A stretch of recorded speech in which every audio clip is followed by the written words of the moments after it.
返到中山，梗係揾下啲地道美食啦。有朋友推介我嚟呢一間石岐嘅日星食街，呢一度我之前都嚟過㗎，因為呢度都有好幾間食店。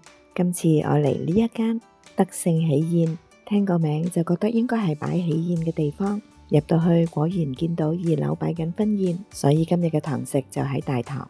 今日我哋同家姐姐夫4個人簡簡單單食啲小菜，睇下佢嘅餐牌先。聽講嚟到一定要食佢個砂鍋魚頭煲，仲有喺中山一定要食嘅雞。跟住見到佢嘅燒鵝28蚊一個例牌，所以就點一份例牌嚟到試下。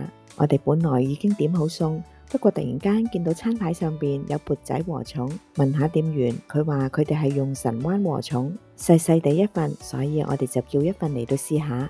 上菜啦！呢一個砂鍋魚頭好有鑊氣，可以做到冇乜淡水魚嘅泥味。喺中山雞同埋燒鵝都唔會點樣令我哋失望嘅。